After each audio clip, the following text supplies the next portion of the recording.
SIR হয়রানির প্রতিবাদে জঙ্গিপুরে প্রতিবাদ সভা। নির্বাচন কমিশনারকে কড়া সুরে হুঁশিয়ারি বিধায়ক জাকির হোসেন।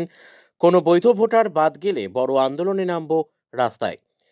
জঙ্গিপুর বিধানসভার জাকির হোসেনের উদ্যোগে এসআইআর প্রক্রিয়ার মাধ্যমে বৈধ ভোটারদের হয়রানি করা, পরিকল্পনাভাবে তালিকা থেকে নাম বাদ দেওয়ার সাথে সাথে গভীর চক্রান্তকারী গণতন্ত্র বিরোধী ও জনস্বাস্থ্য বিরোধী ষড়যন্ত্রের বিরুদ্ধে প্রতিবাদ মিছিল জঙ্গিপুর ক্ষুদিরা মোড়ে। মুর্শিদাবাদের জঙ্গিপুর থেকে জয়ন্ত রায়ের রিপোর্ট, বিগ নিউজ বাংলা। কিন্তু আমরা দাঁড়িয়ে আমরা করছি বিভ্রান্ত করছি। বিভ্রান্ততে কেউ করবেন না মানুষ। আপনাদের সাথে আমি আছি, আমার সরকার আছে, মমতা বন্দ্যোপাধ্যায় আছে, অভিষেক বন্দ্যোপাধ্যায় আছে।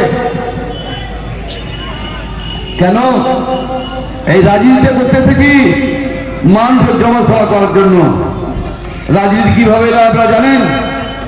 আমি 18 বছর বয়স থেকে যখন স্বামী রোজগার করতে শিখেছি, মানুষকে যেমন যেমন ক্ষমতা হয়েছে, কার মেয়ের বিয়ে হয় ঈদে শাড়ি দিতাম, কার অপারেশনে টাকা দিতাম।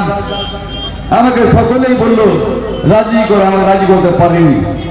এমন টাইম এলো সকলেই বলতে লাগলো, তাই বললাম ঠিক আছে করতে পারবো, তা আমি রাজনীতিতে আসছি। আমি রাজনীতি যখন এলাম তখন আমার উদ্দেশ্যটা কি আপনারা বলুন? যে আপনাদের সেবা করা এবং আপনাদের পাশে দাঁড়ানো। আপনারা দেখেছেন এই সারায় ধরে বেড়াচ্ছি। আপনারা দেখেছেন যিনি লকডাউন ছিল গোটা শহরে বলতে পারবেন কোন গরিব লোক না খেয়েছিলেন। আমি প্রতিটা বাড়িতে বসিয়েছি খাবার, প্রতিটা বাড়িতে দুধ দিয়েছি, প্রতিটা বাড়িতে টাকা দিয়েছি। কেন? মানবিক খাতিরে, মানুষ কিনা মানুষ না মরে এবং মানুষকে যেন সঠিক থাকতে পারে, তাই আমি সব যান প্রাণ বেঁচে করেছিলাম।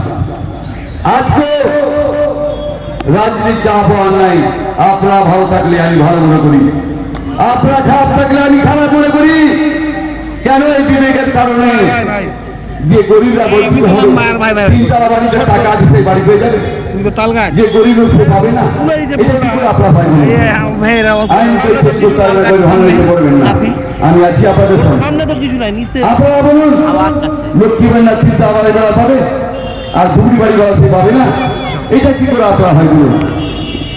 আপনারা বলুন এখানে টাউন সভাপতি আছে, দুই ধারে দুটা অখিল ভাই আমার প্রতিনিধি আছে, আমাদের ম্যাডাম আছে, মহিলা নেত্রী, আমাদের আরো মহিলা নেত্রীরা আছে, আমাদের